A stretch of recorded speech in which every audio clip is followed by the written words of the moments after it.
तो स्टार्ट करते हैं। तो कल मैंने लास्ट लेक्चर में आपको एक अच्छा क्वेश्चन कराया था, वो काफी टफ क्वेश्चन होता है ना। जैसे कि मान लिया स्ट्रिंग में टेंशन निकालना होता है। पहला क्वेश्चन तो ये होता है कि यदि हम इस स्ट्रिंग को काट दें तो स्ट्रिंग में टेंशन क्या होगा। दूसरा क्वेश्चन में आप इस रोड को, ये तो हॉरिजॉन्टल होती है, इस रोड को इस तरीके से रख देते हो। अब तीसरे क्वेश्चन में मैं आपको बता देता हूं, फॉर एग्जाम्पल अब रोड में एक ये रॉड है, ठीक है, और इसे आपने इस पॉइंट से, मान लेते हैं कोई पॉइंट सी है और मान लेते हैं ये कोई पॉइंट डी है, और this is 37 degree, this is also 37 degree angle. Clear है क्या बात। और रॉड का मास जो है वो m है और लेंथ l है, ऐसे। क्लियर है क्या बात। अब हम इस रोड को काट देते हैं, है ना। This is point A, this is point B. If string, कौन सी string, BD string, BD string is cut, then find the tension in string, find the tension in string AC just after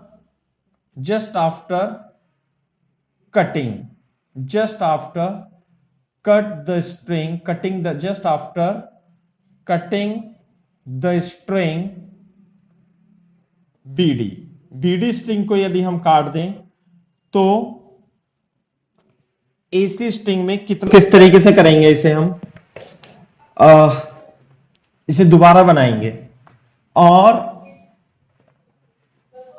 जब आप इस string को cut कर दोगे ऐसे करके, है ना, तो इस पे फोर्स कितने लगेंगे हमें देखना है। जब आप इसे कट कर दोगे तो सिचुएशन ये बनेगी। क्लियर है क्या बात। तो अब ये वाला क्वेश्चन प्रीवियस क्वेश्चन से डिफरेंट है, तो इस पे फोर्स कितने लगेंगे, एक तो लगेगा इसमें mg और एक लगेगा इसमें T टेंशन मान लेते हैं। ये टेंशन T हमें यही तो फाइंड करनी है। क्लियर है क्या बात। तो यदि मैं इसे x एक्सिस और y एक्सिस मान लूं, क्लियर है क्या बात, तो ये T होगा, तो मैं इस फोर्स को रिजॉल्व कर लूंगा। ये तो आ जाएगा T cos 37, T cos 37। ये वाला जो फोर्स होगा ये हो जाएगा आपका T sin 37। तो बोर्ड पे देखो, तो इसमें x एक्सिस में भी फोर्स है और y एक्सिस में भी फोर्स है सिस्टम का। तो यदि आप इन y डायरेक्शन में कंसीडर करोगे, इन y डायरेक्शन में, और F net is equal to ma लगाओगे, तो नीचे की ओर इसे ऐसे देखो, इसे आप y एक्सिस मान लो, इसे आप x एक्सिस मान लो, मान सकते नहीं ऐसे, है ना। तो बोर्ड पे देखो, इधर की ओर, नीचे की ओर नेट फोर्स कितना आएगा, mg minus T sine 37 is equal to m into acceleration centre of mass का इस रोड के लिए हम लिख रहे हैं y डायरेक्शन में, नीचे की ओर एक्सेलेरेशन कितना है, ay है। क्लियर है क्या बात। और यदि हम x डायरेक्शन में कंसीडर करें तो x डायरेक्शन में केवल t cos 37 ही है, और this is equal to m into a into x. Clear है क्या बात, बोलो। अब बोर्ड पे देखो, अब मैं यदि इस पॉइंट ए को कंसीडर करूं तो कटने के बाद इसकी, इस पॉइंट की मोशन क्या होगी, this point will perform circular motion about point C. Clear है क्या बात। और सी, और just immediate after cutting the string point A की वेलोसिटी क्या होगी, 0। तो और सेंटर ऑफ मास का देखो, x में भी एक्सेलरेशन आएगा, y में भी एक्सेलरेशन आएगा। तो मैं क्या करूंगा, अब इस पे टॉर्क लिख दूंगा अबाउट सेंटर ऑफ मास बैठ करके, है ना, and torque on the rod, torque on the rod with respect to centre of mass. समझ में आई बात। तो टॉर्क बता दोगे कितना आएगा भाई, टॉर्क, जो टॉर्क होगा इसके अबाउट, हाँ, इनटू द बोर्ड। देखो mg का तो 0 हो जाएगा और इस t cos 37 का भी 0 हो जाएगा, केवल और केवल टॉर्क रहेगा किसका, t sin 37 into L by 2। Clear है क्या बात? So this is the torque and it will be equal to I alpha net torque, और जो मोमेंट ऑफ इनर्शिया होगा वो होगा ml square by 12 alpha is equal to T की value sin 37 की वैल्यू 3/5 L बाय 2 है ना भाई। तो L से L कट जाएगा और ये 2 से 6 कट जाएगा, 6 × 18 18t/5 और दिस इज ml अल्फा। तो अल्फा जो आएगा वो 18t/5 ml आ जाएगा। So this the value of angle alpha. अच्छा, अब ये देखो कि यदि आप इस पॉइंट का एक्सेलेरेशन निकालना चाहते हो, इस पॉइंट का एक्सेलेरेशन निकालना चाहते हो, है ना, तो कॉन्सेप्ट ये लगाएंगे कि इस पॉइंट का acceleration with respect to ground, जैसे ये था ना, दिस इज द पॉइंट, ये वाला पॉइंट है ये, तो इस पॉइंट का अलोंग द स्ट्रिंग जो सेंट्रीपिटल एक्सेलरेशन होगा इट विल बी 0, है ना। तो इस पॉइंट का एक्सेलरेशन निकालना है हमें। इस पॉइंट का एक्सेलरेशन कैसे निकालेंगे? With respect to centre of mass. Board पे देखो, अगर जो ये रॉड है, ये ऐसे करके रॉड है और ये ऐसे एंगुलर एक्सेलरेशन अल्फा से घूम रही है और अल्फा की वैल्यू तो ये है, क्लियर है बात। तो ये वाला पॉइंट जो होगा, ये पॉइंट कैसे जा रहा होगा? ये पॉइंट ऐसे जा रहा होगा। कितने एंगुलर एक्सेलरेशन से? कितने एक्सेलरेशन से? ये कितना है? L by 2। तो ये जो A होगा ये होगा R अल्फा, है ना। तो with respect to centre of mass acceleration of point A, मैं लिख देता हूं acceleration of point A is equal to L by 2 into alpha and L by 2 the value of alpha is 18t/5 ml। So this is 9L, अच्छा L से L भी cut जाएगा, 9t/5। This is the acceleration with respect to centre of mass. Copy करो इसमें जरा। Acceleration निकल गया ए point का। सबसे पहले तो यहां पे m लिख लो, ये रह गया था इसमें, है ना, 90/5m। किसके रिस्पेक्ट में एक्सेलरेशन? किसके रिस्पेक्ट में? सेंटर ऑफ मास के रिस्पेक्ट में। तो क्या हम इसका acceleration of point A, acceleration of point A with respect to ground लिख सकते हैं क्या? हां लिख सकते हैं। देखो, अगर जो आपको ग्राउंड के रिस्पेक्ट में लिखना है तो कैसे करेंगे कि पहले तो सेंटर ऑफ मास के रिस्पेक्ट में इस पॉइंट का एक्सेलरेशन लिखेंगे ये, और एक्सेलरेशन कितना? ये, इसे ए मान लिया मैंने थोड़ी देर के लिए, क्लियर है क्या बात। अब सेंटर ऑफ मास का जो एक्सेलरेशन है वो एक्स डायरेक्शन में भी है इधर की ओर और वाई डायरेक्शन में भी है इधर की ओर। ये रहा ए एक्स और ये रहा ए वाई, क्लियर है क्या बात, ऐसे करके, ठीक है ना। तो बोर्ड पे देखो, तो ये तो हो गया सेंटर ऑफ मास का के रेस्पेक्ट में, तो आपको इसमें ए एक्स और ए वाई और जोड़ना पड़ेगा। ये रहा, बात समझ में आ रही है नहीं, ऐसे करके। तो इन तीनों का जो रिजल्टेंट होगा acceleration, that will be the acceleration of the point A. Clear है क्या बात? ठीक है। अच्छा, अल्फा तो आ गया, ए आ गया, बस इधर देखो अभी। तो अगर जो मैं आपको इसे चित्र थोड़ा सही से बना लेना, इस तरीके से रहा होगा, ये यहां पे है ना, ए और दिस इज सी, ऐसे करके। तो कॉन्सेप्ट आपको क्या लगाना है? इंपॉर्टेंट कॉन्सेप्ट ये कि along the string, along the string, along the string, acceleration of point A is 0। कल मैंने आपको बता दिया था क्यों होगा 0, क्योंकि देयर इज नो वेलोसिटी, है ना। तो अब हमें क्या करना है? हमें इस डायरेक्शन में एक्सेलरेशन निकालना है। तो ये तो 37 था डिग्री, ये 53 और ये 53 हो जाएगा, और ये 37, ये 53 और ये भी कितना हो जाएगा भाई? 37 हो जाएगा। सही है क्या बात? तो ए एक्स का इधर की ओर और ए का इधर की ओर, तो मैं क्या लिखूंगा? दैट इज ए एक्स का कंपोनेंट ए एक्स कॉस 37 प्लस ए कॉस 53, है ना, और ये होगा इधर की ओर, इसका कंपोनेंट इधर की ओर होगा, और वो कितना होगा, is equal to A Y sine 37। यदि देन ये ऐसे लिख लो minus A Y, it should be 0। बात समझ में आ रही है नहीं, है ना, तो इस तरीके से है। तो ए एक्स, अब मैं थोड़ा सा इधर सॉल्व करता हूं, ज्यादा सही रहेगा। ए एक्स कॉस 37, है ना, इसे साफ कर देते हैं ऐसे। हाँ भाई, A X, what is A X? A X is this T cos 37 upon M. A X तो ये हो गया अपॉन एम इंटू कॉस 37, बिल्कुल सही बात है। A this is a 90 upon 5m into cos 53 minus कितना A Y, what is A Y? A Y is this, A Y आएगा एम जी, कितना आएगा भी A Y? A Y is equal to M G minus T sine 37 upon M.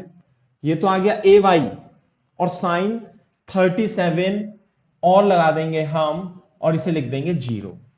Clear है के बाद? तो यहां से टेंशन टी की वैल्यू आ जाएगी, आप इसे एम को काट दोगे, है ना। अब देखो टी इंटू कॉस 37, कॉस 37 कितना होता है भाई? 4/5 इंटू 4/5 प्लस 90/5, कॉस 53 कितना होगा? 3/5 माइनस, अच्छा mg रह गया यहां पे, mg minus 3/5 into 3/5 is equal to 0। तो 5 एलसीएम लेंगे तो 4 चौक 16t, 9 तिया 27t minus 5mg minus 3t into 3 is equal to 0। इस तरीके से सॉल्व करेंगे तो 15mg plus 90 is equal to 0, है ना। तो इधर तो 15 mg आ जाएगा बेटा, और इसे जोड़ लेंगे 36 और 16, 6 दूनी 12, 52। तो this is 52, t is equal to 15 mg upon 52। This is the tension in the. तो इस केस में जस्ट जैसे इस तरीके से यहां पे ये स्ट्रिंग थी ना, ये चलिए इसे यहां मान लेते हैं। जब आप इसे काटोगे तो काटने के जस्ट बाद इसमें टेंशन जो है वो 15 mg अपॉन 52 आ जाता है, ये है। तो काफी टफ क्वेश्चन है, और बाकी चीजें भी आप यदि आपसे पूछता है तो आप उसे निकाल सकते हो, ठीक है।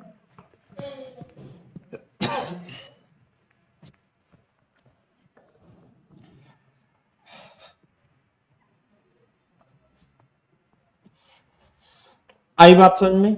अच्छा, मेरे को आप एक क्वेश्चन बताओ, जैसे मैं पहले आसान क्वेश्चन कराता हूं, फिर उसके बाद में आपको टफ क्वेश्चन कराऊंगा। जैसे मान लिया ये एक रॉड है, ये क्या है भाई? ये रॉड है, सही है ना, ऐसे करके जैसे ये रॉड है, तो इस रॉड को यहां पे हिंज कर दिया हमने। क्या कर दिया? यहां हिंज कर दिया। तो हिंज करके हमने इसे एक फ्रिक्शन लेस टेबल पे इस एक्सिस के अबाउट ऐसे हम एंगुलर स्पीड से रोटेट कर रहे हैं। क्लियर है क्या बात? तो बोर्ड पे देखो, अब ये टॉप व्यू है ना, ये टॉप व्यू है। या ऐसा करो कि जैसे मान लिया टेबल है, टेबल, और यहां पे आपने इसे हिंज कर दिया, और ये रॉड, ये क्या है? टेबल। फ्रिक्शनलेस टेबल कैसी है? फ्रिक्शनलेस टेबल है, फ्रिक्शनलेस टेबल। आ रही है क्या बात समझ में? और ये तो इसकी वर्टिकल एक्सिस है, ये क्या है? इसकी वर्टिकल एक्सिस। थोड़ा शॉर्ट में लिख रहा हूं, frictionless horizontal table, horizontal table. बात समझ में आ रही है? मास कितना है इसका? m, और लेंथ कितनी है इसकी? l, है ना। ऐसे लिख लेना, ऐसे करके। अब हमें इसे ओमेगा स्पीड से हमने दे दिया, है ना। If it is set in rotational motion, rotational motion with angular velocity omega. Clear है क्या बात? तो अब ये देखो, then find find force exerted by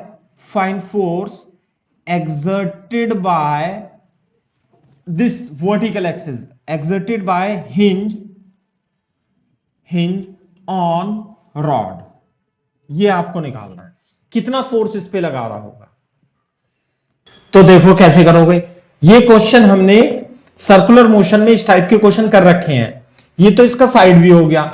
आप इसके सॉल्यूशन में टॉप व्यू बनाना है ना. टॉप व्यू ऊपर से देखोगे तो ज्यादा अच्छा दिखाई देगा. जैसे ये हॉरिजॉन्टल टेबल है, हम कहां से देख रहे हैं, ऊपर से देख रहे हैं. हमारी आंख है एरी, हम इसे ऊपर से देख रहे हैं. तो हमें क्या दिखाई देगा कि भाई ये रॉड है और ये एक्सिस है और ये एक्सिस ऐसे करके है. बात समझ में आई नहीं. और ये रॉड ऐसे ऐसे करके घूम रही है. बोलो यूं करके देख रही है और फ्रिक्शन लेस हॉरिजॉन्टल टेबल है. तो बताओ इस पे कितने फोर्स लगेंगे. एक तो mg लगेगा, एक नॉर्मल लगेगा ऐसे. तो mg तो इस वाले चित्र में mg किधर लगेगा, नीचे. और नॉर्मल किधर लगेगा, ऊपर. तो ये तो दोनों एक दूसरे को कैंसिल कर देंगे. सही है. अब बोर्ड पे देखो, इसका जो सेंटर ऑफ मास है ये L/2 डिस्टेंस पे है और ये सेंटर ऑफ मास इस बॉडी के पूरे मास को हम इसके सेंटर ऑफ मास पे मान सकते हैं. तो बोर्ड पे देखो, इधर देखो, तो ये क्या कर रहा है, ये सर्कुलर मोशन कर रहा है. और कितने एंगुलर वेलोसिटी से, ओमेगा से. तो यानी कि यदि ये कोई पॉइंट मास एक स्ट्रिंग से बंधा हुआ है तो इसे घुमाने के लिए किसकी आवश्यकता होगी, सेंट्रीपिटल फोर्स की. तो सेंट्रीपिटल फोर्स कहां से मिलेगा, ये जो इधर की ओर है ना, ये हिंज, ये जो एक्सिस है, ये तो ऐसे भागने की कोशिश करेगी रॉड. ये हिंज जो है इस पे रिएक्शन फोर्स ऐसे करके लगाएगी. तो ये फोर्स लगेगा. बात समझ में आ रही है नहीं. और ये रिएक्शन किसके बराबर होगा, this reaction force will provide required centripetal force. Clear है क्या बात. इसलिए R जो होगा वो mr ओमेगा स्क्वायर के बराबर होगा.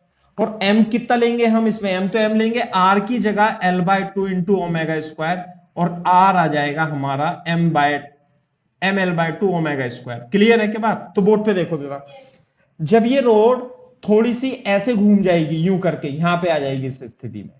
सही है ना. तो इस हिंज के द्वारा रिएक्शन फोर्स किधर लगेगा, इधर की ओर. आप देखो, आप एक काम करो, जैसे आप ये स्ट्रिंग ले लो, ये स्ट्रिंग, और जब आप स्ट्रिंग से इसे घुमाओगे तो ये टेंशन ऐसे नहीं लगेगा हमेशा, ऐसे करके यूं. तो जब आप घुमाओगे तो आपका जो हाथ होता है ना, हाथ इस पे टेंशन लगा रहा है ऐसे करके यूं, ऐसे. तो हाथ की जगह क्या है, हाथ की जगह ये एक एक्सिस है ऐसे, यहां पे एक रोड है. तो ये जो रोड है ना, मैं बता देता हूं, जैसे ये रोड घूम रही है ऐसे करके, ये तो रोड है, ये एक्सिस है ऐसे. जब ये ऐसे करके घूमेगी यूं, तो ये एक्सिस इस पे इधर फोर्स लगा रही है इधर की ओर. और जब ये ऐसे हो जाएगा तो ये एक्सिस किधर फोर्स लगाएगी, इस पे इधर की ओर, ऐसे करके.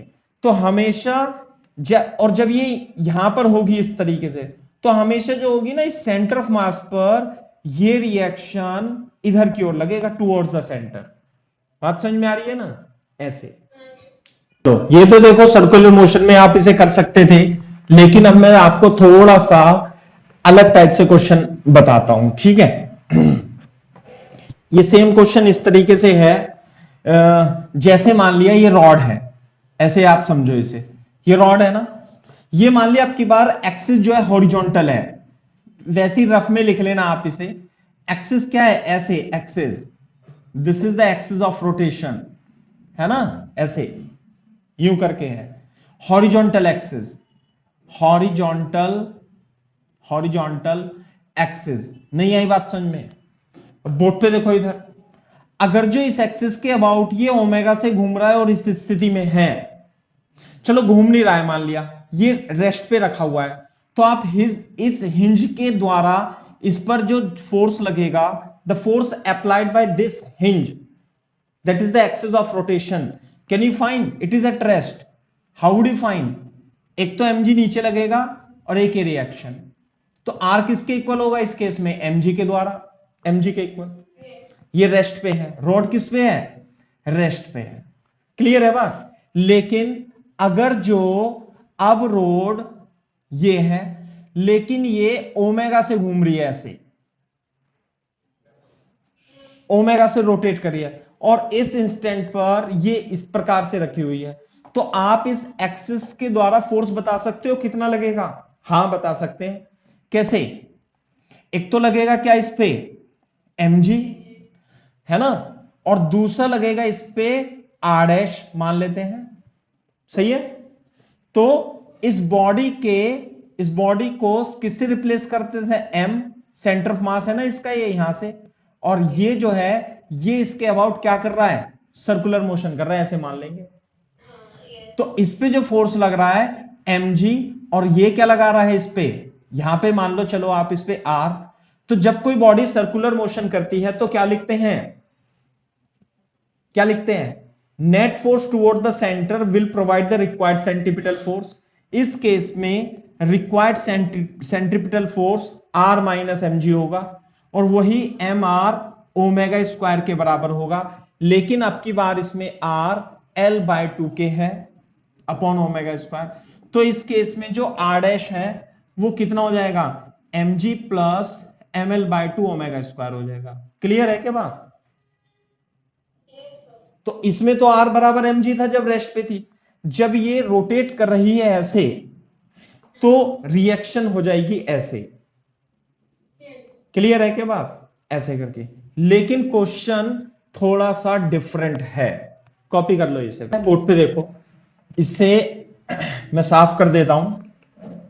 हमारा जो फिगर है ये तो वर्टिकल डायरेक्शन में मान लेते हैं रॉड, ऐसे। ये तो हॉरिजॉन्टल एक्सिस है, इसके बारे में लिखना जरूर है।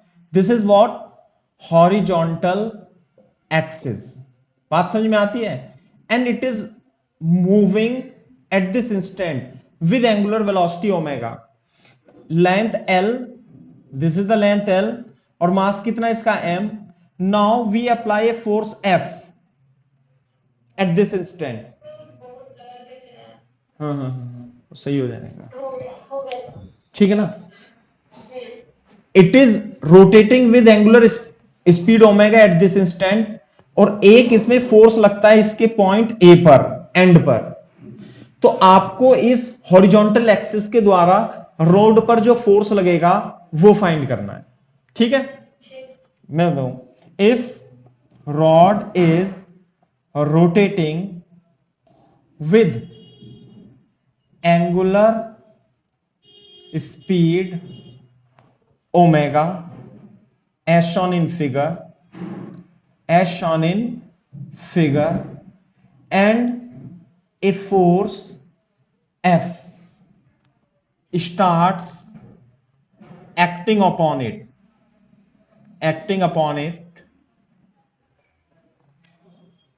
find the reaction force, hinge force बोल दो, reaction force, find the reaction applied by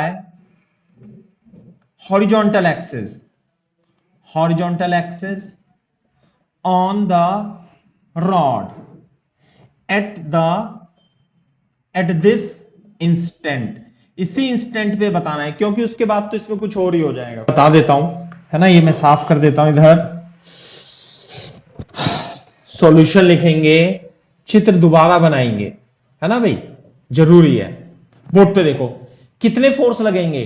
इसे मैं एक्स एक्सिस मान लूं, इसे मैं वाई एक्सिस मान लेता हूं। बोलो, एक तो फोर्स लगेगा एफ ऐसे करके, एक लगेगा इस पे mg। यहां पे पिछले वाले क्वेश्चन में जब ये f नहीं लग रहा था तो केवल और केवल रिएक्शन फोर्स था, लेकिन अब की बार इसमें जो फोर्स है इसमें जो रिएक्शन फोर्स है एक्स में भी आ जाएगा और वाई में भी आ जाएगा। बात समझ में आ रही है नहीं? तो reaction force F x F Y का रिजल्टेंट होगा applied by the horizontal axis. Is it clear? तो मैं इसे एक्स एक्सिस, तो सबसे पहले मैं इन वाई डायरेक्शन लिखता हूं। वाई डायरेक्शन में ये पॉइंट मास, ये सेंटर ऑफ मास, ये वाई डायरेक्शन में यदि हम देखें तो it is performing circular motion. तो सर्कुलर मोशन में F net towards the centre will provide required centripetal force. Therefore कितना लिखूं? F y minus m g is equal to m r omega square and this is L by 2 into omega square. So F y is equal to M g plus m L by 2 omega square. तो ये तो आ जाता है F Y. Clear है क्या बात? अब F x कैसे निकालेंगे बताओ? एफ एक्स कैसे निकालेंगे? ध्यान से देखो, बोर्ड पे देखो। अगर जो मैं इस पॉइंट के अबाउट, ये तो ए मान लेता हूं, इसे ओ मान लेता हूं, है ना? थोड़ा सा मेरे को ही बताना पड़ेगा क्योंकि मैं नेक्स्ट क्वेश्चन इससे थोड़ा टफ कराने जा रहा हूं, तो मैं इसे बता देता हूं। आप क्या लिखोगे? नेट टॉर्क अबाउट ओ। यदि आप नेट टॉर्क लिखोगे तो एफ एक्स एफ वाई और एम जी का टॉर्क, क्योंकि एम जी तो यहीं से होके जा रहा है ऐसे, तो 0 हो जाएगा। टॉर्क क्या रहेगा? ये रहेगा। सही है ना? तो नेट टॉर्क कितना होगा? F into L. This is the line of action of force and this is the perpendicular distance. F into L is equal to I into alpha. इसमें इस फोर्स की वजह से एंगुलर एक्सेलरेशन भी आ जाएगा। बोलो ठीक है ना? तो आई जो लिखेंगे हम M L square by 3 alpha is equal to F L. तो एल्फा की value 3f upon M L आ जाएगी। ये आ गया एल्फा, एंगुलर एक्सेलरेशन। तो यदि इस बॉडी का एंगुलर एक्सेलरेशन आपके पास आ गया तो ये तो सेंटर ऑफ मास है, तो इस सेंटर ऑफ मास का इसके अबाउट एल्फा यदि पता लग गया तो आपको 80 पता लग जाएगा नहीं? तो 80 कितना होगा? 80 is equal to R alpha. तो आर कितनी होगी इसकी radius? L by 2 into alpha. तो 80 जो होगा एल बाय 2 और एल्फा की जगह अपॉन एम एल, तो कितना हो जाएगा? 3f upon 2m is equal to 84 tangential acceleration हो जाएगा। बात समझ में आ रही है नहीं? अब बोर्ड पे देखो, y डायरेक्शन में तो मैंने F net is equal to M में लगा दिया था। अब मैं x डायरेक्शन में इसमें फोर्स पूछ रहा हूं आपसे कौन कौन से है। एक तो फोर्स ये है और एक फोर्स एफ एक्स है। This is the reaction force. और सेंटर ऑफ मास का एक्सेलरेशन ए टी इधर है, इसे आप एसीएम भी लिख सकते हो। सही है ना बात? तो अब हम क्या लगा देंगे? इन एक्स डायरेक्शन, है ना? In X direction F net is equal to M में लगा दूं क्या? बिल्कुल सही बात है। तो ए एक्स हो गया आपकी बार इसका इस तरीके से, है ना? ए एक्स इस तरीके से। तो एफ नेट कितना लिखूंगा? F plus F x is equal to M into A x.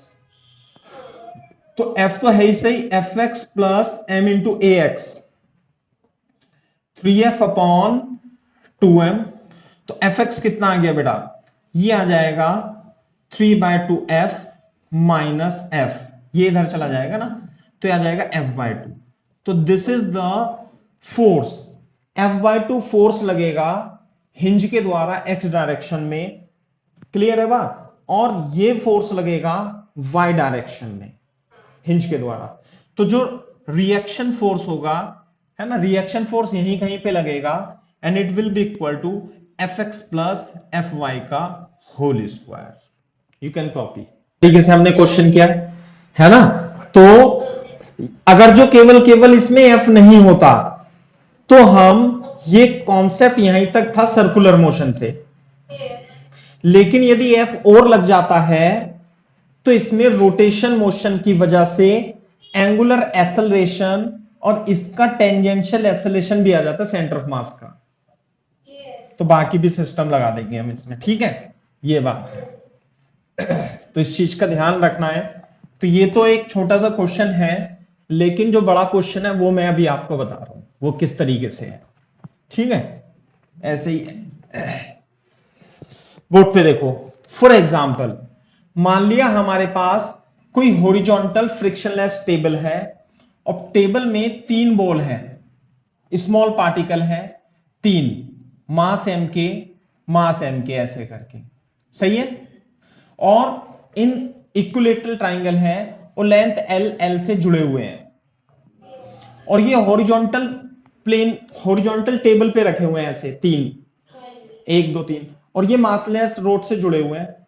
अब हमने क्या किया, एक को यहां पे हमने इसे हिंज कर दिया ऐसे, ये रॉड ऐसे है यू, जैसे तो हो गई, एक पॉइंट मास तो यहां पे रखा हुआ है, तो इसके अबाउट ये रोटेट कर रहे हैं, इसके अबाउट क्या कर रहे हैं, रोटेट कर रहे हैं यू। नहीं आई बात समझ में? एक मिनट थोड़ा सा मेरे को टाइम दो। जैसे ये है 3 रोड है, ये मासलेस रोड है और इसके हर एक कॉर्नर पर एक पॉइंट मास रखा हुआ है और ये हॉरिजॉन्टल टेबल में है ऐसे, और इसके अबाउट ये एक्सिस ऑफ रोटेशन हो गई इसकी, ये you, this is the axis of rotation ऐसे करके, सही है ना।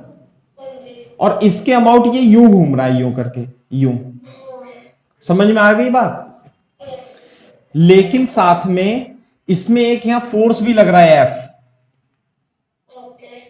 तो एंगुलर वेलोसिटी तो इसकी ओमेगा है किसी इंस्टेंट पे,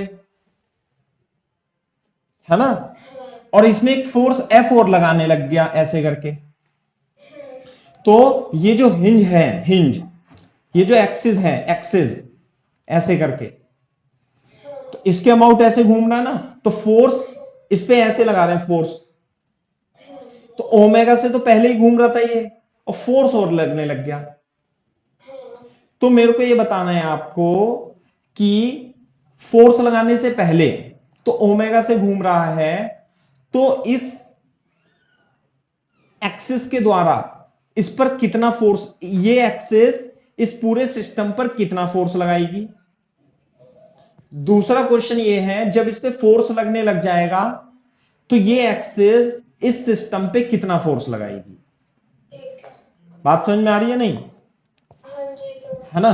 तो मैं लिख देता हूं क्वेश्चन, आप चित्र बनाना है ऐसे करके, ये एम है, ये एम है ना।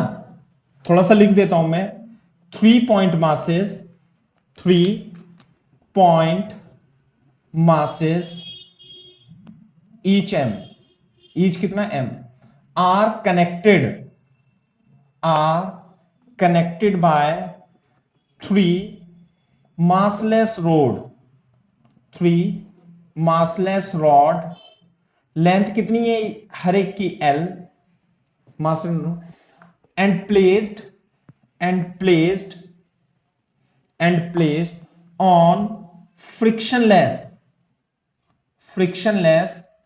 horizontal table, and this is the axis of rotation, है ना, ऐसे ओमेगा से घूम रहा है, this is the axis of rotation, and rotating about vertical axis passing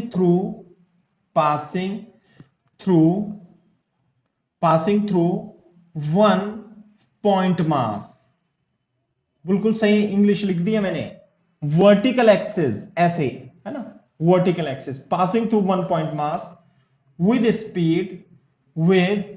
angular speed omega,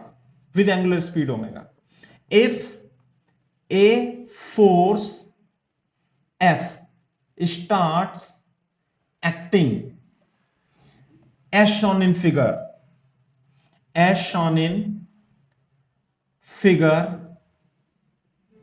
find the force applied by axis of rotation, axis of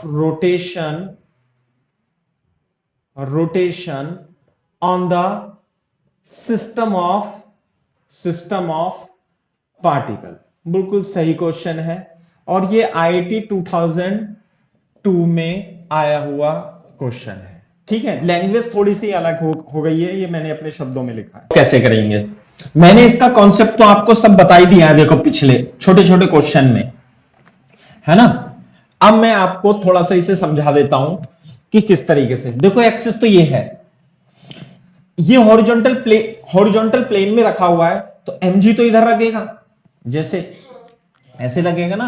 ये मान लिया 3 रोड है ऐसे, mg और ये एक्सिस है और ये यूं घूम रहा होगा, यूं करके, यूं, है ना, ऐसे करके। तो mg लगेगा नॉर्मल इधर, mg इधर, नॉर्मल इधर, mg इधर, नॉर्मल इधर, ऐसे करके होगा ये सिस्टम थोड़ा सा।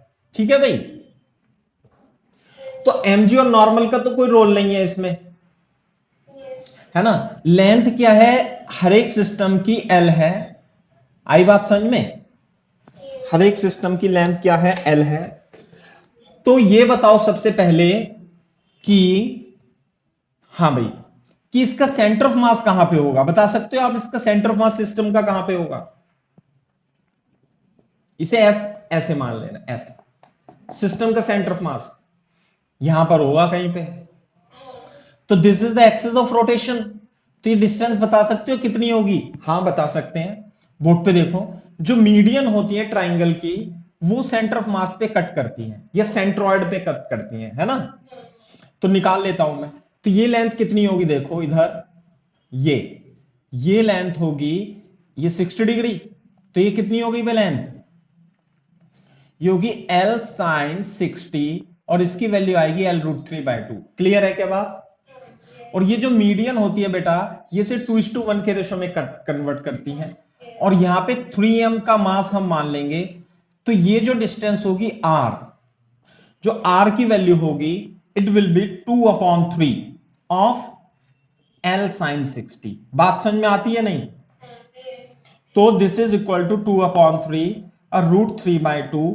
So the radius, this centre of mass basically is rotating about this axis in a circle and this is equal to L√3। आ रही है क्या बात समझ में, ये है, बिल्कुल सही बात है। अच्छा, इस फिगर में मैं अभी इसे x एक्सिस और इसे y एक्सिस मान लेता हूं, ठीक है। तो यहां पर जो ये लगेगा fx और ये लगेगा fy। क्लियर है बात, fx और fy लगेगा, ऐसे करके है। अच्छा अब देखो, तो इसके लिए ये सेंटर ऑफ मास ये ओमेगा से घूम रहा है, ऐसे करके, यूं करके घूम रहा है ना। तो इन वाई डायरेक्शन मेरे को आप बता सकते हो क्या फोर्स लिखूंगा मैं, इन वाई डायरेक्शन, इन वाई डायरेक्शन कितने फोर्स लगेंगे इस सेंटर ऑफ मास पे,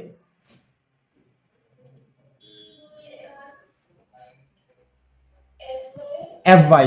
और Fy तो इसे सेंटर की तरफ लग रहा है ना। Fy, only Fy will provide required centripetal force। नहीं आई बात समझ में। तो ये हो जाएगा mr ओमेगा स्क्वायर। तो Fy, m की जगह क्या लिखेंगे हम, 3m, ध्यान रखना 3m, और r की जगह क्या लिखूंगा भाई,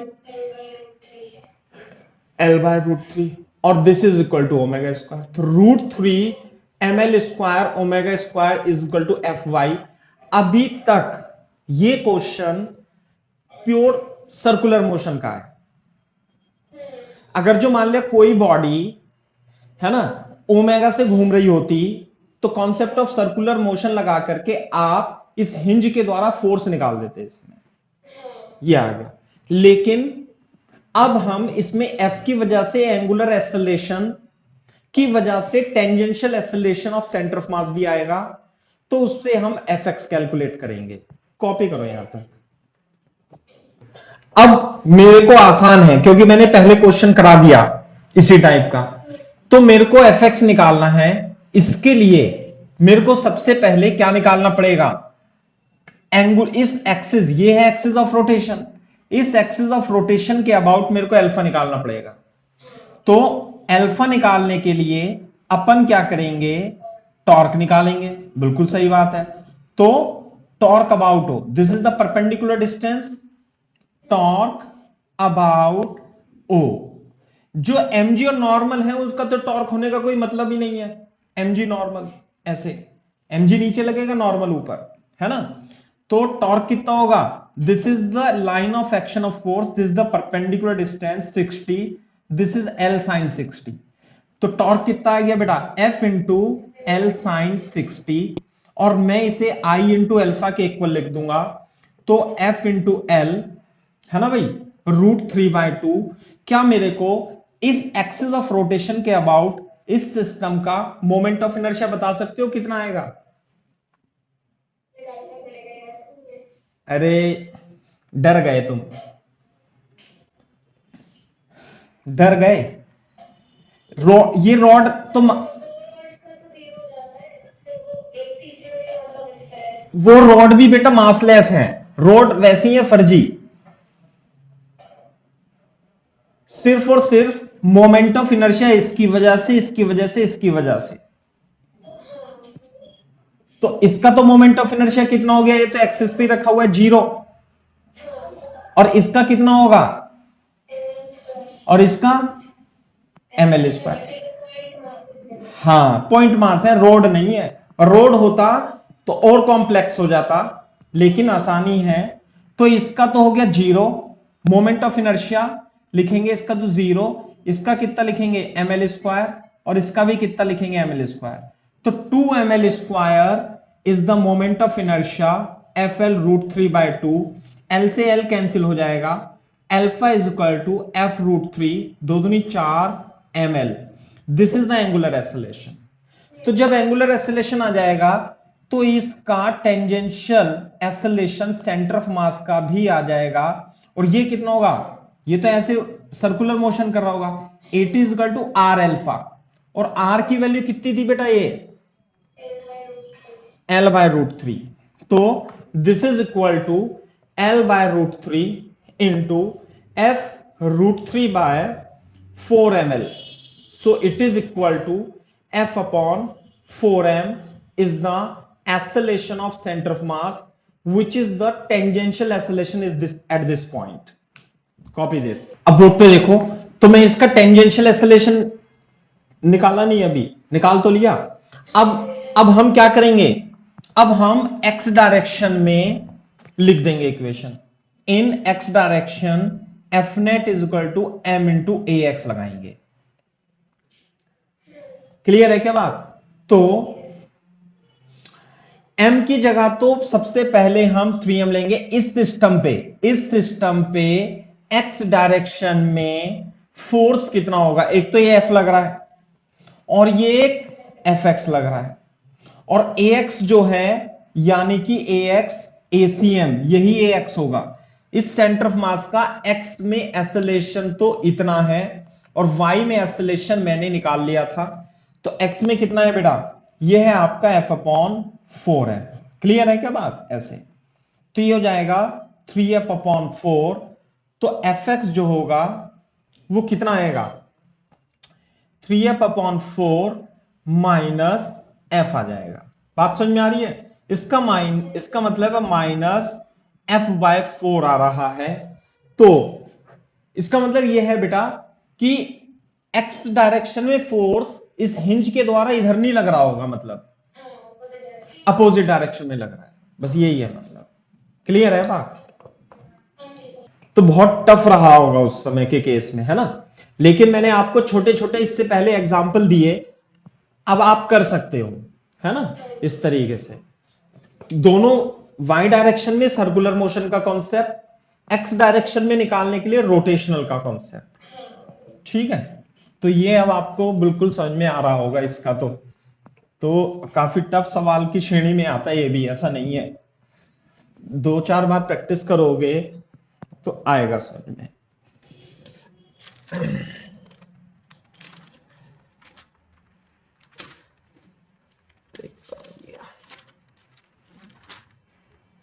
हाँ भाई, अब मैं और क्वेश्चन आपको बताता हूं। फॉर एग्जाम्पल ध्यान से देखो। हाँ, ये है जैसे कि मान लेते हैं हमारे पास एक ये कार है और इसका मास कितना है कार का m, और यहां पर हमने एक रोड लटका रखी है ऐसे करके एक रोड लटका रखी है, और इस रोड का मास भी कितना है, इस रोड का मास भी m ही है, और इस पॉइंट पर हिंज है।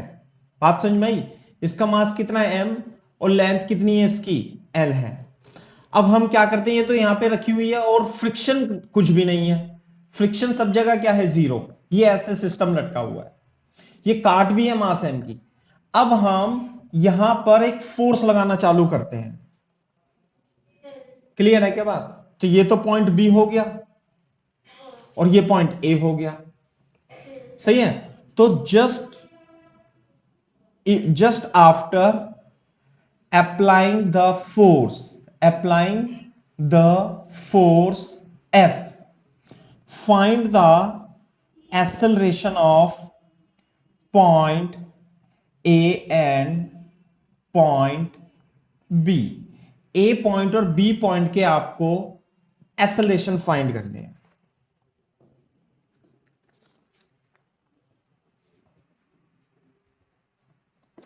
मैं थोड़ा सा लिख देता हूं। ये काट है मास m की, और ये रॉड है मास m लेंथ l की, इस तरीके से। हाँ, इसका चित्र बनाएंगे दोबारा से। फॉर एग्जाम्पल सॉल्यूशन लिखते हैं इसका। ये बताओ, जब आप इस रोड पे फोर्स लगाओगे तो क्या आप इस रोड का एफबीडी बना सकते हो? इस पे कितने फोर्स लगेंगे? एक तो लगेगा mg, एक लगेगा F, और दूसरा लगेगा क्या कोई?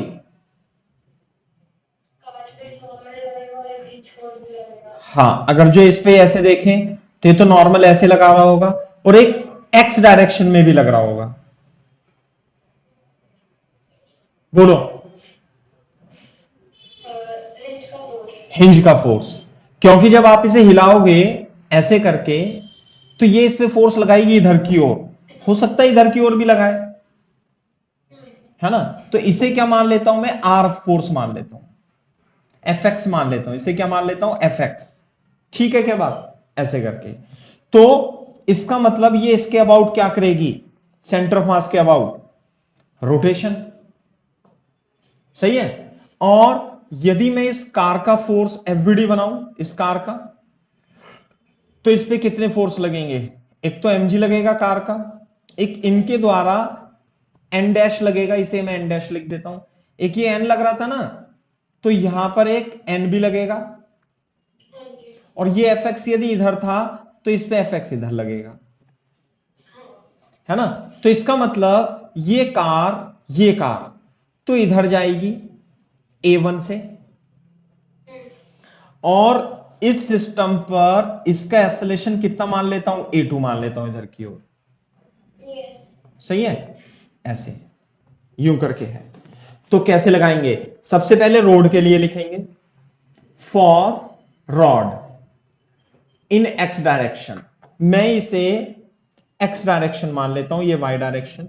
इसका एक्सेलरेशन मैंने A2 मान लिया इधर की ओर, है ना, या ACM ऐसे लिख लो इधर की ओर। तो क्या लिखूंगा फॉर रोड के लिए? In x direction F minus Fx is equal to m into ACM। कोई दिक्कत तो नहीं है? साथ में इसके लिए देखो, फॉर कार्ट इस डायरेक्शन में फोर्स लगा है केवल Fx, m इंटू A1 लिख लेते हैं इसे, है ना। बात बिल्कुल सही है, क्लियर है बात। अब मैं for rod net torque about क्या लिखूं, net torque about O, about centre of mass, तो कितना नेट टॉर्क लिखूंगा, दोनों के नेट टॉर्क क्या होंगे, ये तो इधर घुमाएगा, ये भी इधर घुमाएगा, ऐसे घुमाएगा ना, नहीं, सही से देखो,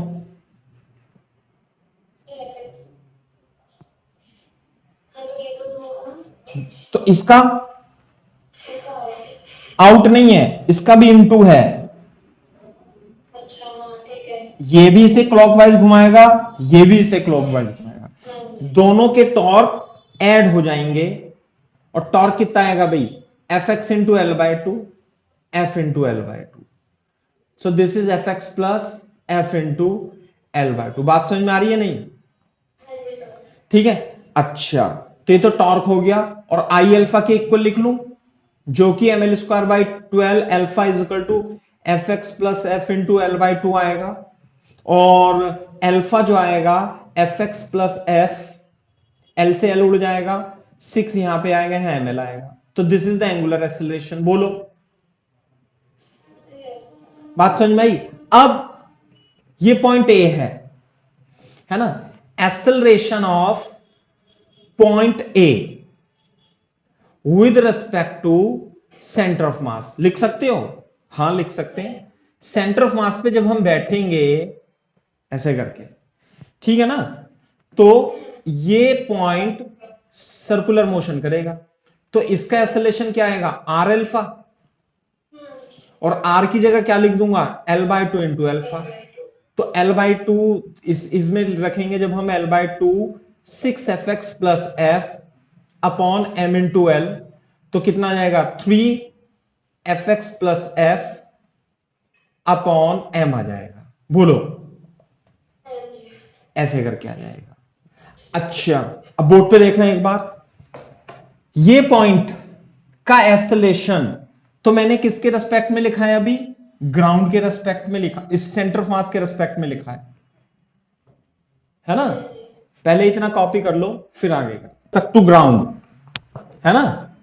तो मैं क्या करता हूं, मैं इसे साफ कर देता हूं यहां से, ए कैसे साफ करूं, अच्छा ऐसे हो गया,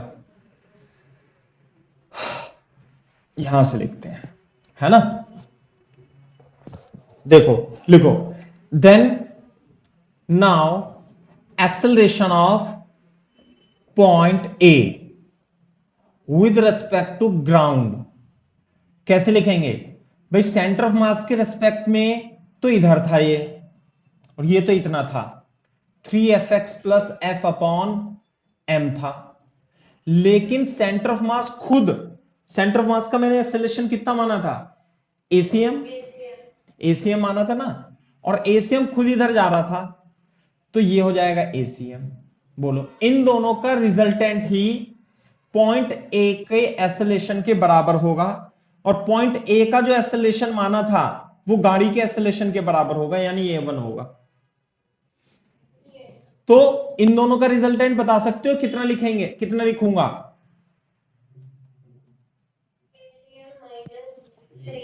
यस यस, एसीएम माइनस होगा, क्योंकि एक्सेलरेशन इसका क्या है, a1 इधर की ओर है, तो इसलिए a1 जो होगा वो ACM minus 3fx plus F upon m के बराबर होगा।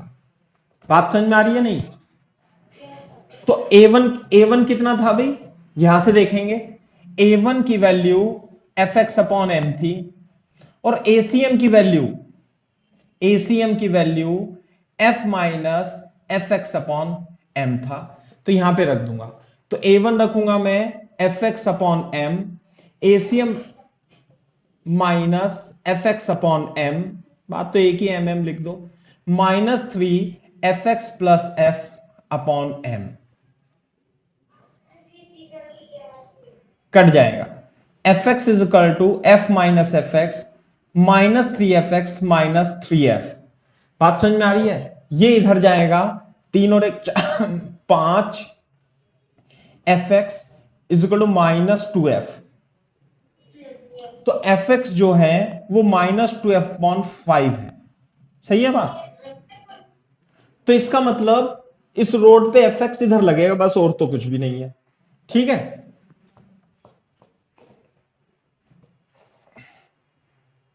कॉपी कर लो इसे। तो अब हम ए और बी के एक्सेलरेशन निकाल लेंगे। तो बेसिकली प्रॉब्लम क्या होगी कि इस पे जो फोर्स लगेगा काट पे, ये जो रोड लटक रही थी ये फोर्स लगाएगी इस पे ऐसे, है ना। तो ये जो फोर्स इस पे लगाएगा, मैंने इस पे फोर्स इधर माना था ना, तो वास्तविकता ये है कि इस पर जो फोर्स लग रहा होगा इस पॉइंट ए पर, वो इधर 2F/5 लग रहा होगा। सही है। तो इस पॉइंट का एक्सेलरेशन जो होगा नेट वही होगा जो इस कार का होगा। तो कार्ट का एक्सेलरेशन निकाल देते हैं। तो कार्ट का एक्सेलरेशन क्या होगा, F net is equal to M A से। तो एफ नेट तो 2F/5 है, is equal to M into A, है ना। तो मैंने उसे A1 मान लिया था, तो इधर आएगा acceleration A1 2F/5m, 2F/5m towards right is the correct answer. Clear है क्या बात?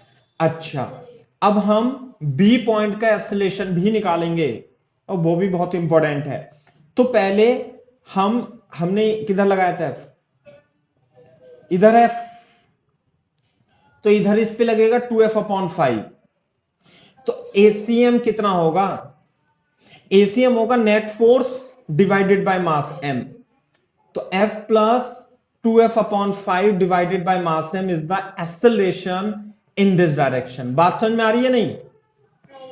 तो कितना होगा, 5 दूनी 7F/5m is the acceleration of centre of मास।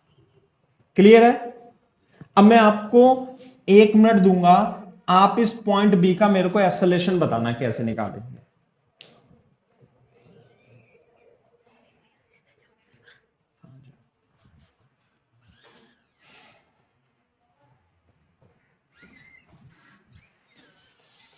कहां है रवि?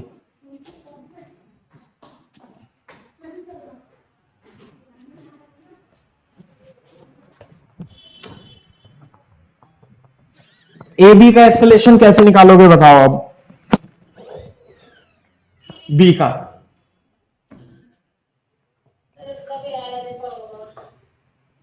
बस आर एल्फा ही होगा।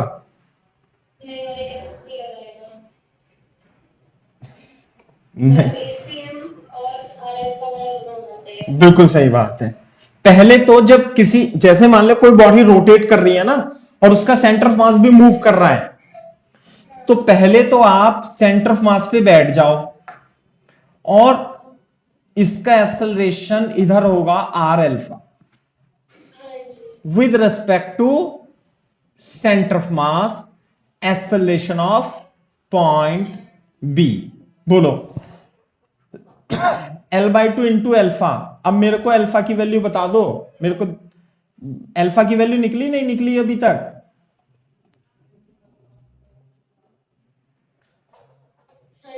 अल्फा की वैल्यू कितनी आई? अल्फा की वैल्यू तो निकाली नहीं हमने। अल्फा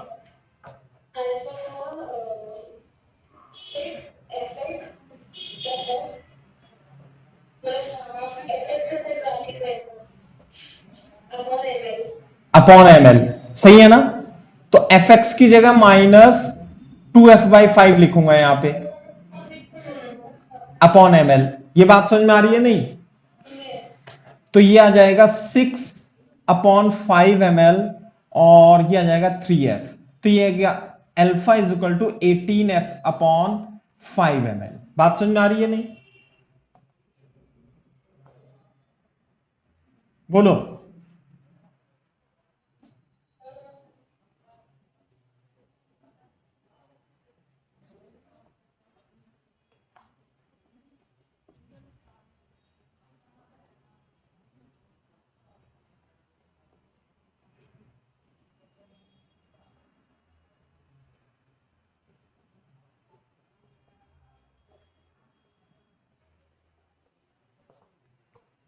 ए बी का एक्सेलरेशन सेंटर ऑफ मास के रेस्पेक्ट में इधर होगा 9F/5m, सही है ना। अब सेंटर ऑफ मास खुद इधर जा रहा था, है ना, तो इसलिए acceleration of point B with respect to ground जो होगा कैसे मैं बनाऊंगा, है ना, ऐसे करके। ये तो 9f/5m था ही सही, साथ में ACM भी जुड़ जाएगा, है ना।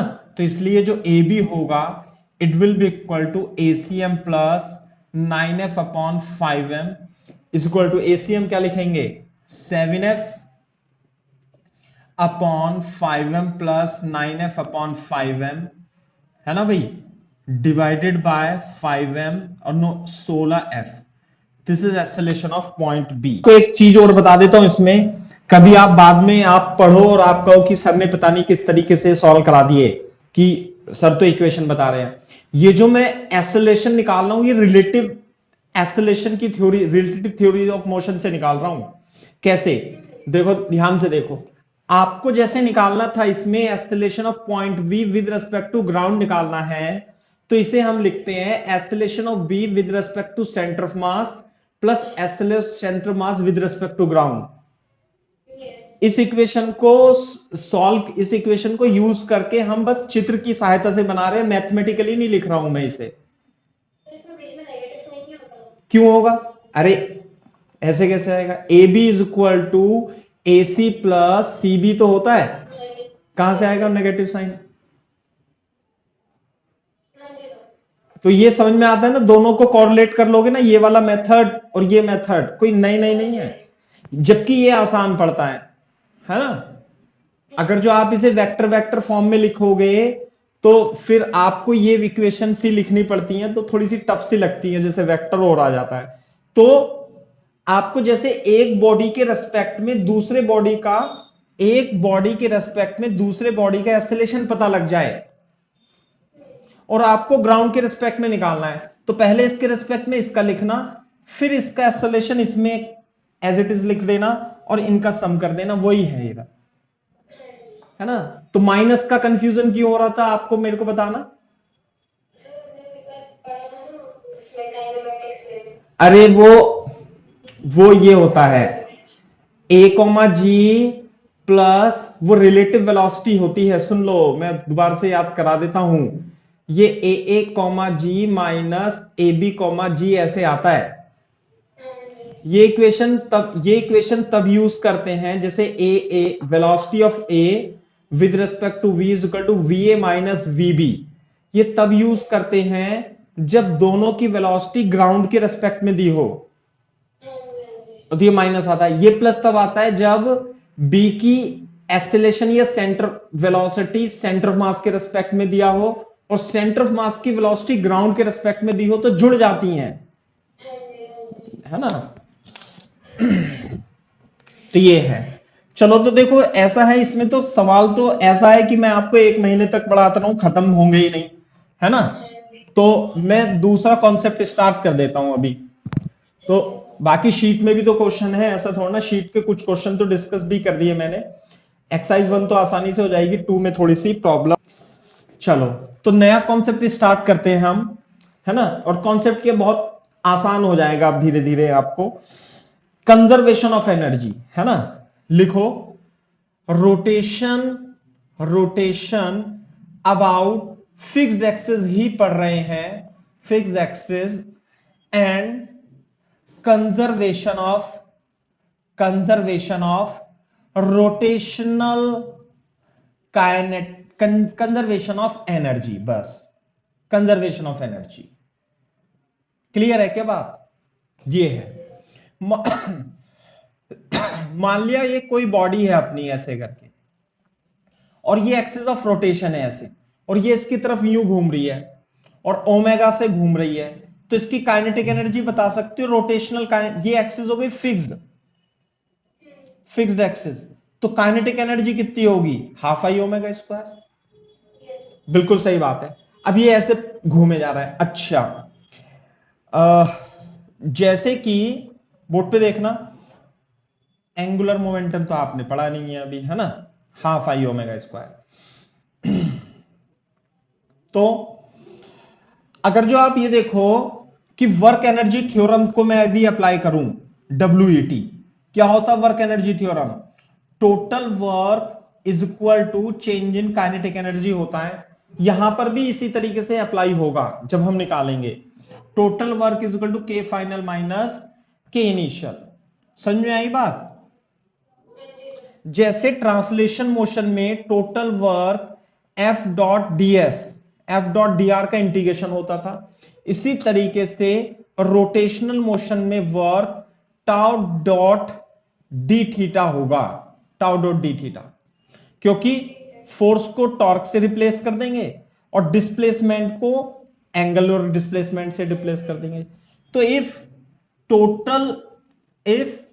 है ना, अगर जो total work if net torque इस पे कितना हो जाए, जीरो हो जाए, नेट टॉर्क जीरो हो जाए, तो के इनिशियल और के फाइनल क्या होगी, सेम होगी।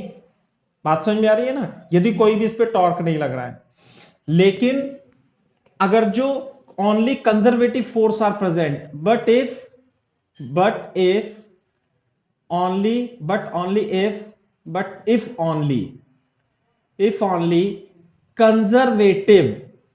conservative forces are present, बात समझ में आई है? तो उसमें पोटेंशियल एनर्जी भी होगी और काइनेटिक एनर्जी भी होती है। Then K I plus U I is equal to K F plus U F हम लगा देंगे। डेरिवेशन वगैरह इसका नहीं करते, सॉल्व एग्जांपल करेंगे सीधे सीधे, ठीक है। अब ध्यान से सुनना किस तरीके से एग्जांपल करेंगे। मान लिया हमारे पास एक ही रॉड है और इसका मास m है और लेंथ इसकी कितनी है भाई, ये इसकी लेंथ l है, ठीक है ना, इस तरीके से है। तो यदि ये हॉरिजॉन्टल एक्सिस है, this is horizontal axis, clear है बात? तो यदि मैं इस हॉरिजॉन्टल एक्सिस के अबाउट इस रोड को छोड़ दूं तो इस रोड का क्या होगा, ये यूं घूमेगी और ये घूम करके कैसे हो जाती है, ये घूम करके मान लिया 90 डिग्री का घूम जाती है, ये ऐसे करके, ठीक है क्या बात, 90 डिग्री का रोटेशन। तो हमें यह बताना है कि ए पॉइंट तो यहां पर आ जाएगा और ये सेंटर ऑफ मास यहां पे होगा, तो इसकी कुछ वेलोसिटी आ जाएगी ना पॉइंट ए की और सेंटर ऑफ मास की।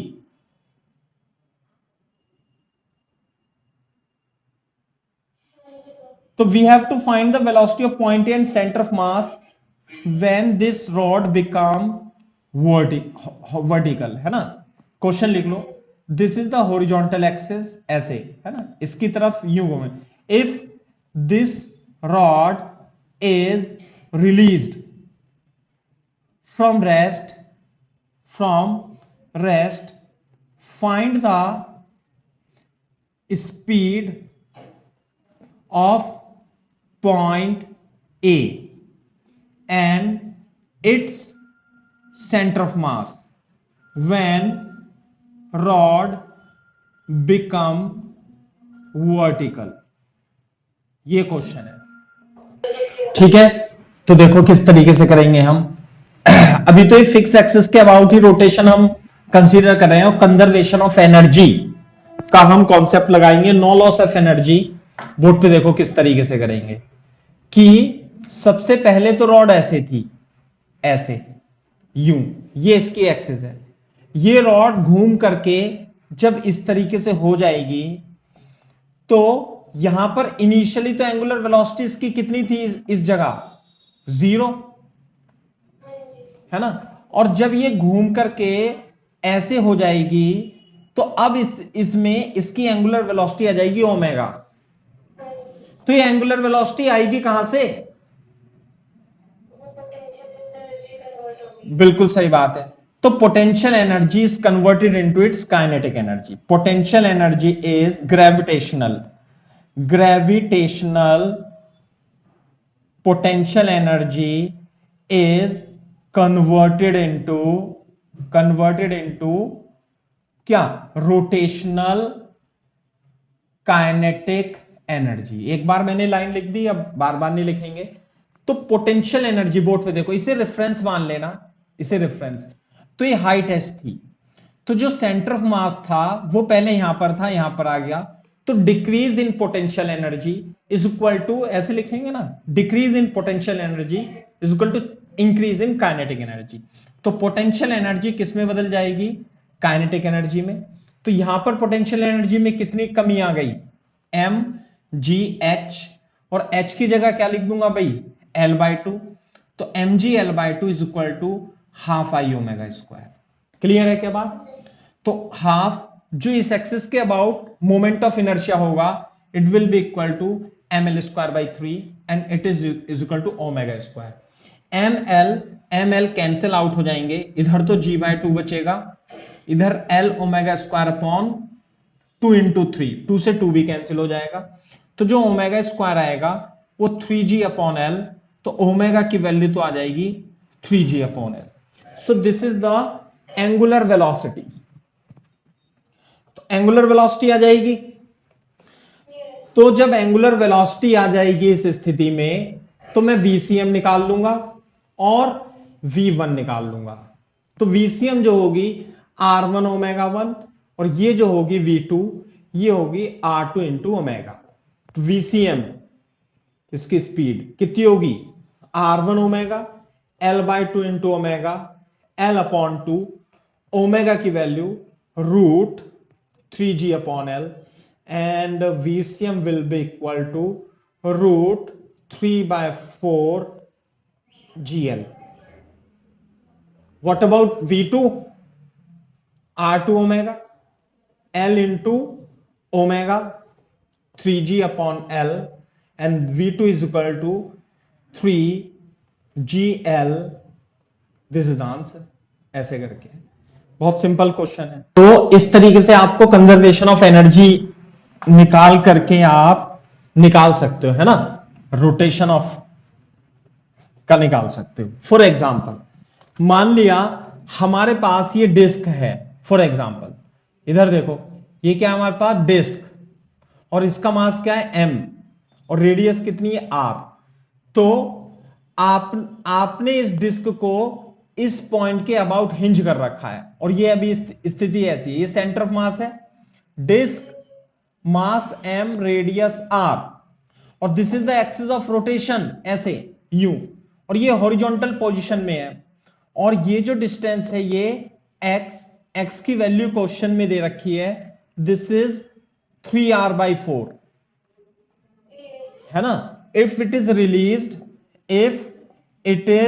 Released from rest find the, है ना, फाइंड द एंगुलर वेलोसिटी। चलो एंगुलर वेलोसिटी लिख देते हैं, angular velocity of the disc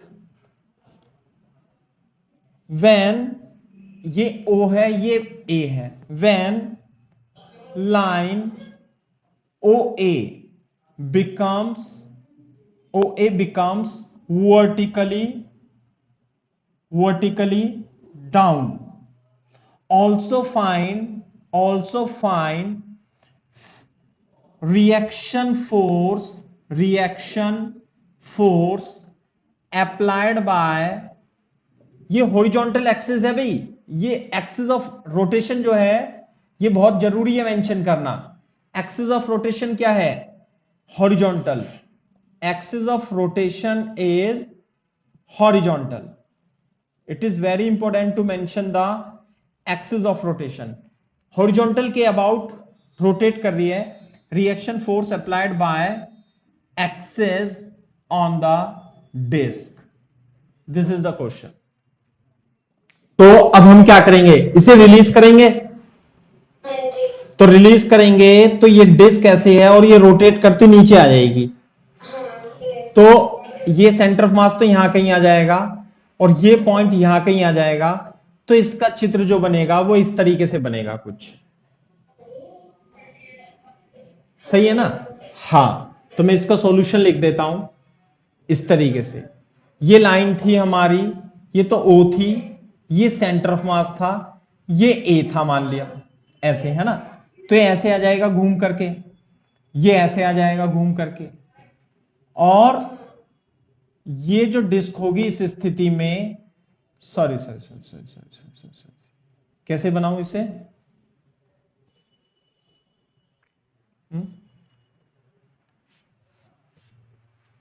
ये तो ऐसे ही बनेगी ना, थोड़ा सा मैंने इसे छोटा बना लिया ऐसे करके, यूं आएगा ना घूमता हुआ ये और ये डिस्क ऐसे करके, चित्र ही गलत बनना है, चलो छोड़ो, सेंटर ऑफ मास यहां होगा और ए पॉइंट ये आएगा, मैं इसे साफ कर देता हूं, और डिस्क इस तरीके से होगी कुछ, है ना, जो भी है इस तरीके से होगी, ऐसे करके, यूं करके हो जाएगी, है ना, ऐसे। ये पॉइंट तो ऐसे आएगा ना घूमता हुआ यूं, डिस्क की स्थिति ऐसे हो जाएगी। बात समझ में आई नहीं? तो डिक्रीज इन पोटेंशियल एनर्जी कितनी हुई, mgh, half I omega square. तो जो h होगा वो कितना लिख दूंगा भाई, 3r/4, ये तो h हो जाएगा। बोलो समझ में आई ना बात? ये पॉइंट ए की स्थिति होगी, पॉइंट ए ऐसे आएगा घूमता हुआ, तो आई की वैल्यू लिखनी पड़ेगी अपने को। तो आई की वैल्यू लिख सकते हो, इस this is the centre of मास के अबाउट, मोमेंट ऑफ इनर्शिया क्या होता है, हाफ mr स्क्वायर। तो और इसके अबाउट लिखना, थ्योरम ऑफ पैरेलल एक्सिस लगा देंगे, तो I is equal to ICM plus MD square 1/2 mr square plus m 3r upon 4r का स्क्वायर। तो mr स्क्वायर प्लस 1/2 9/16, है ना, तो ये कितना जाएगा 16, और ये कितना आएगा 8 और 9 17 mr स्क्वायर, 17 mr स्क्वायर, आई 8 और 9 17 mr स्क्वायर, है ना। mgh, h को लिखेंगे हम 3r/4 is equal to half 17/60 mr square into omega square. Clear है क्या बात?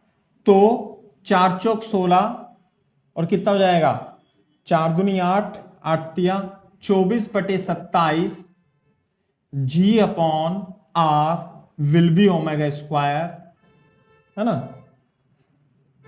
दिस इज 17, 4 दूनी 8, 8 तिया 24, root over 24g upon 17r is the correct answer. ये आ जाता है ओमेगा।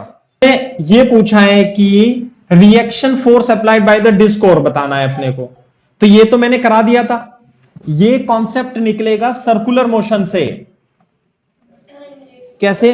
कि जब ये सेंटर ऑफ मास, देखो ये है सेंटर ऑफ मास, ये इधर ओमेगा से इस तरीके से घूम रहा है मान लिया, तो ये तो हो जाएगी आर, और ओमेगा से घूम रहा है, तो फोर्स कितने लगेंगे, एक तो लगेगा mg और रिएक्शन फोर्स लगेगा ऊपर की ओर, और ये सेंटर ऑफ मास जो है इसके अबाउट सर्कुलर मोशन कर रहा है। इस पोजीशन में net force toward the centre will provide required force. तो what is the net force toward centre, बता सकते हो कितना आएगा? हाँ बता सकते हैं, कितना आएगा साइना? r minus mg is equal to mr omega square रख देंगे यहां पे। तो r जो होगी वो mg प्लस m, r जो रेडियस है दिस इज 3r/4, और ओमेगा स्क्वायर की वैल्यू 24g अपॉन 17r आएगा, ऐसे कट जाएगा ये, और ये आ जाएगा 4 6 24, तो 6 18 mg अपॉन 17, और mg 17 दूनी 34 और 1 35, 35 mg upon 7 is the reaction force applied on this hinge. ये रोड पे भी कह सकते हैं। तो इस तरीके से करना है अपने को, ठीक है बेटा।